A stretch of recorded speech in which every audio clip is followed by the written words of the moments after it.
Hello friends, आज हम class 10 science chapter 8 how do organism reproduce इसके एनसीईआरटी के टेक्स्ट क्वेश्चन पेज 133 पर दिए गए हैं। इन क्वेश्चन को आज हम सोल्व करेंगे। तो क्वेश्चन फर्स्ट है, how does binary fission differ from multiple fission. Binary fission और मल्टीपल फिजन में क्या डिफरेंस है। तो बाइनरी फिजन में क्या होता है, एक सिंगल सेल दो इक्वल हाल्स में डिवाइड होती है, यानी एक सेल से दो सेल बनती है। Amoeba and bacteria binary fission से ही डिवाइड होते हैं। जैसे कि ये यहाँ पर ये सेल दी गई है, सबसे पहले क्या होगा, ये सेल इलोंगेट होगी, इसका जो जेनेटिक मटेरियल है ये इलोंगेट होगा। फिर क्या होगा, यहाँ से जो जेनेटिक मटेरियल है वो डिवाइड होगा, एक जेनेटिक मटेरियल इस सेल में चला जाएगा, दूसरा इस सेल में, फिर साइटोप्लाज्म डिवाइड हो जाएगा, तो इस एक सेल से दो सेल बन जाएगी। तो बाइनरी फिजन में क्या हो रहा है, एक सेल से दो सेल बन रही है। जबकि जो मल्टीपल फिजन होता है उसमें एक सिंगल सेल से बहुत सारी टोटल सेल बन जाती हैं, एक साथ एक सिंगल सेल से बहुत सारी सेल बन जाएगी। अमीबा और प्लाज्मोडियम में मल्टीपल फिजन ही होता है। जैसे देखिए, मल्टीपल फिजन इन प्लाज्मोडियम, यहाँ पर ये प्लाज्मोडियम है, इसमें एक सिंगल सेल से इतनी इतनी सारी आप देख सकते हैं डॉटर सेल ये बन गई, तो ये मल्टीपल फिजन। सिंपल है, बाइनरी फिजन में एक से दो, मल्टीपल फिजन में एक से बहुत सारी। Question number 2, how will an organism be benefited if it reproduce through spores. अगर कोई ऑर्गेनिज्म स्पोर्स के द्वारा रिप्रोडक्शन कर रहा है तो स्पोर्स से उसका क्या फ़ायदा होगा, ये हमें बताना है। There are many advantages if an organism reproduce through spores. अगर कोई ऑर्गेनिज्म स्पोर्स से रिप्रोडक्शन कर रहा है तो उसके बहुत सारे एडवांटेजेस हैं। पहला, large number of spore are produce in one sporangium. किसी भी ऑर्गेनिज्म में एक स्पोरेंजियम में बहुत सारे स्पोर्स प्रोड्यूस होते हैं। दूसरा, spores are distributed easily by air to far off places to avoid competition at one place. और जो जो स्पोर्स होते हैं उनको एयर क्या करती है, वो हवा के द्वारा दूर दूर की जो प्लेसेस होती हैं वहाँ पर वो डिस्ट्रीब्यूट कर जाते हैं, जिससे एक ही प्लेस पर स्पोर्स के बीच में कंपटीशन ना हो।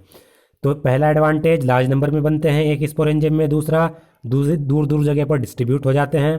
तीसरा है, spores are covered by thick walls to prevent dehydration under unfavourable conditions.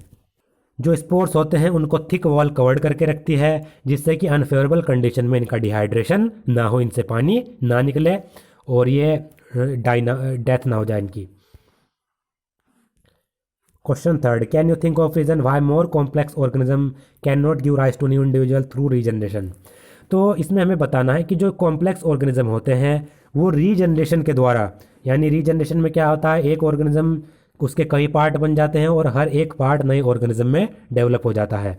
तो कॉम्प्लेक्स ऑर्गेनिज्म रीजनरेशन से नए इंडिविजुअल प्रोड्यूस क्यों नहीं करते, कारण इसका बताना है। जो सिंपल ऑर्गेनिज्म होते हैं जैसे कि हाइड्रा और प्लानेरिया, वो क्या करते हैं, वो रीजनरेशन के प्रोसेस से नए इंडिविजुअल डेवलप कर देते हैं। और आपको पता है जो रीजनरेशन का प्रोसेस होता है उसमें नए ऑर्गेनिज्म एक ऑर्गेनिज्म के बॉडी पार्ट से ही डेवलप होते हैं। ये एक ऑर्गेनिज्म है, इसके बॉडी पार्ट अलग अलग टुकड़ों में बट जाएंगे और हर एक बॉडी पार्ट नए ऑर्गेनिज्म में डेवलप हो जाएगा। तो इसका कारण दिया गया है। जो सिंपल ऑर्गेनिज्म होते हैं वो क्या करते हैं, वो रीजनरेशन प्रोसेस का जो रिप्रोडक्शन का मेथड है उसको यूटिलाइज करते हैं, क्योंकि सिंपल ऑर्गेनिज्म की जो पूरी की पूरी बॉडी होती है वो एक ही प्रकार की सेल से बनी हुई होती है, जिससे कि उनकी बॉडी का कोई भी पार्ट हो उसको ग्रोथ और डेवलपमेंट से आसानी से डेवलप किया जा सकता है। एक बार फिर से वही, ये कोई ऑर्गेनिज्म है, मान लीजिए प्लानेरिया है, इसकी यहाँ से लेकर यहाँ तक जो पूरी की पूरी बॉडी होगी वो एक ही प्रकार की सेल से बनी हुई होगी।